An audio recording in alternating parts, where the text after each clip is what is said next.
Hello and welcome back. This is video number 2 and we're going to talk about how to use the video tutorials feature or how to get access to the video tutorials, and we'll talk a little bit more about the layout and all that so that we can get on the same page. So not all cPanel users are aware that you can actually get access to the video tutorials. cPanel itself actually offers you a lot of basic tutorials within its website so that you'll get access to understanding, okay, how do I use this feature or how do I use that feature? Because we're not going to be able to cover every single feature in this video course. In fact, what I'm trying to do is cover videos that are really not covered, more in-depth views rather than just how to use cPanel in general. So once you log in, what you need to do is scroll down all the way down to the bottom and click on documentation, and at this page you will be able to access the video tutorials. And as you can see, there are a variety of different types of documentation, like videos and also written documentation. Now, it used to be in the past where cPanel would add the video tutorials inside of the cPanel, but now it is actually on the outside. So I want to make sure that you understand that so you know where to go if you ever need to get access to some basic video training. Now what I want to talk about is the user interface. Some of you will have different user faces than what you're seeing on the screen here, and that typically is because of the style. So you can actually change the style. So most of you will have something that looks like this.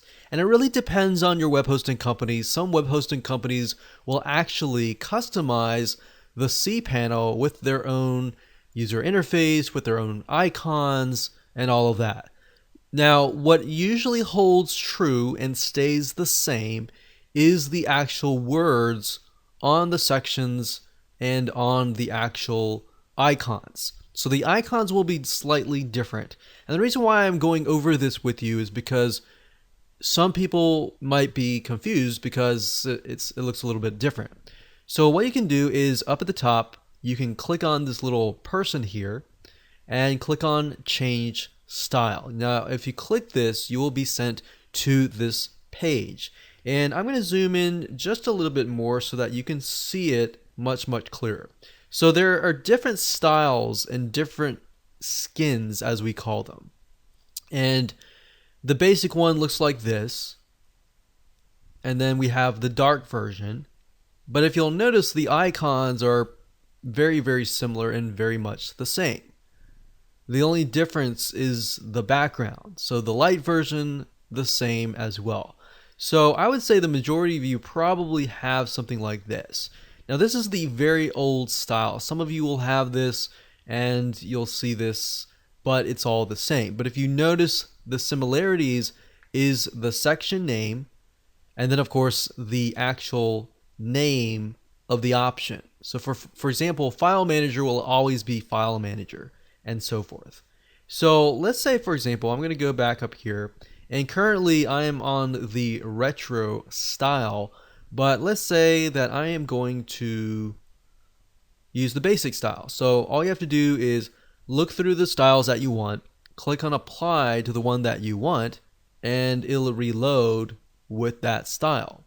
And that's it. Now, if we go back to the main screen where all of the options and the features are located, you will see this. So like I said, depending on the style that you choose, it might look slightly different. But at the end of the day, typically the things that do not change are the actual titles of the options. Like file manager is going to be file manager across the board. Now you're going to see different sections. Some of these sections will be different. Some, as you can see, you can actually move these sections around. So I can move this section further down here. So just keep in mind that yours might be a little bit lower, yours might be higher. So really depending on the web hosting company, some will leave it at default and some will get all fancy and move things around and customize it with their own logo. But it's all the same thing at the end of the day, unless you're using a web hosting company that is not using cPanel, which are very far and few. So let me just run through real quick. So you have files, you have file manager, you have images, you have directory privacy, which enables you to tell the system who can actually access certain directories. We have FTP accounts. We have backup wizard, which will show you how to use later on. We have disk usage, which will show you how much disk space you have left. And then of course you have databases, which is PHP myadmin, which is where we're going to actually look at the database. But first you'll need to create a database first, which you can do either here or here. You don't really need this. And these are for advanced users here.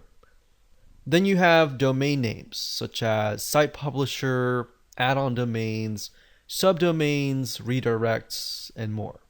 We're not really going to cover this, but subdomains, as you know, it's basically adding a keyword .yourdomain.com. So it's going to be a subdomain of the domain. And then of course you have email, which you're going to be able to create email accounts here. You're going to be able to create autoresponders. And in this case, the sense of autoresponder is just going to respond with an email. So you could set up an email address and tell people, hey, email this address and you will be sent an automatic response, an email with a secret code or something. You could do that. You could also forward all email from one email to another email here. We have email authentication, which we'll talk about more later. And we'll have Spam Assassin, which will enable you to protect your email address from spam. Then we have metrics like AW stats. There's other metrics as well, but these are different types of stats. And then of course you have security, and then IP blocker allows you to block IP addresses, and hotlink protection is great as well. So if you click on hotlink protection, what this will allow you to do is say, okay, I've uploaded a bunch of zip files and I don't want so-and-so, some other website, linking to the zip files and then getting people to download the zip files. So you can actually prevent other websites from linking to you and basically essentially using up your bandwidth. Then you have software, which the majority of these you will not really use. You will run into soft tackless, which we'll talk about later down the road. And then of course you have advanced options like cron jobs, which you will usually set up whenever you install a web script. And all these other things you won't really use as much. You will use error pages, which we'll show you at a different video as well. Then we've got preferences, which is just change style, change language, and all of that, change your password. And then of course you have soft tackless.